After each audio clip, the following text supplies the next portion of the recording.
बहू हूँ इस घर की, कोई होटल में ठहरी मेहमान नहीं। अरे नहीं नहीं, कुछ भी बात के लिए मत छोड़ना, एक बार शादी हो गई तो बाद में कुछ भी नहीं मिलेगा। देखा नहीं इसके टाइम क्या किया इसके परिवार वालों ने। मालती जी ने अपनी बड़ी बहू अनामिका की तरफ देखकर यह कटाक्ष किया।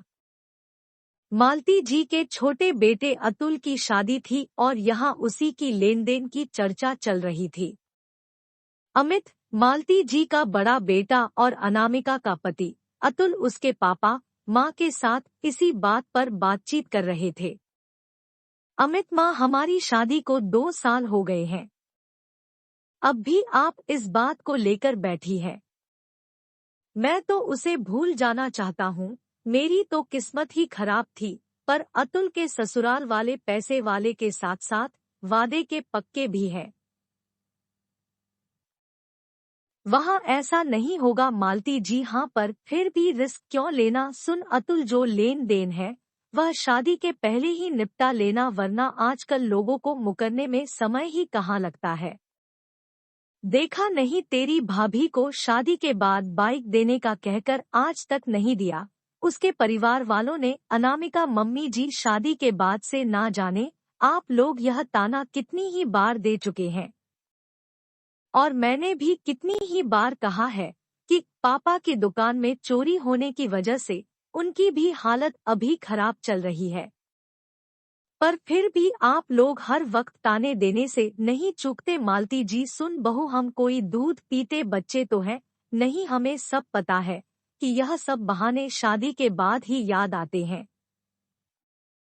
अनामिका कुछ नहीं कहती क्योंकि वह कितनी बार ही क्यों ना कह ले, उन सब को यह बहाना ही लगता। इन सब में अमित की शादी हो जाती है। फिर अमित की शादी के बाद मुंह दिखाई की रस्म चल रही थी कि तभी कुछ औरतें मालती जी को छोटी बहू के मायके से आए सामानों को देखकर खूब अच्छा अच्छा कह रही थी।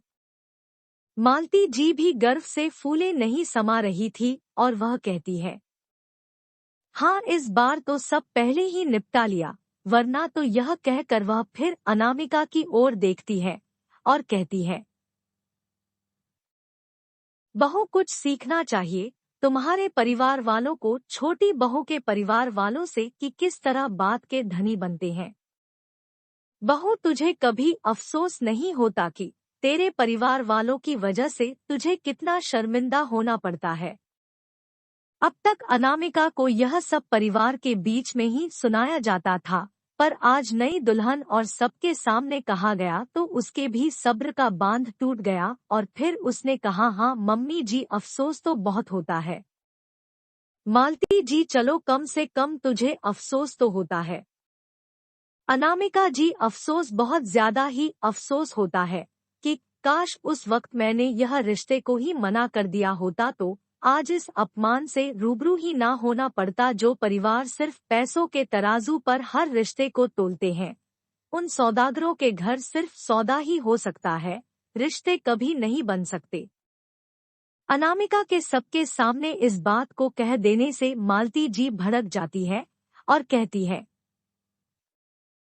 एक तो चोरी, ऊपर से सीना जोरी। अनामिका, चोरी क्या चुराया है हमने आपका, बल्कि यहाँ मेरा सम्मान हर वक्त लूटा गया है। बहू हूँ इस घर की, पर ऐसा लगता है कोई होटल में ठहरी मेहमान हूँ, जो किराया ना देने पर अपमानित की जा रही है। मालती जी अब खामोश थी, कहती भी क्या, जब शरीफ इंसान शराफत छोड़ता है तो वह कितना खतरनाक हो सकता है, यह आज मालती जी ने देख लिया। इतने में नई दुल्हन खड़ी होकर कहती है, दीदी मैंने इस होटल का डबल किराया दिया है तो उसमें आपका भी शामिल है, समझ लीजिए। तो अब से हम किराएदार के जैसे ही रहेंगे और वैसे भी इन्हें बहू से नहीं उनके लाए दहेज से मतलब है, तो हम भी इनसे मतलब क्यों रखें, यह अपना खुद देख लें और हम बस किराएदारों की तरह फरमाइशें करेंगे। सारे खड़े देखते रहे और दोनों बहुओं को एक साथ देखकर अब सारे परिवार वाले डर रहे थे, ना जाने आगे क्या होगा। दोस्तों, हम कितनी भी तरक्की क्यों ना कर लें, पर यह दहेज के लिए प्रताड़ना अभी भी चल रही है।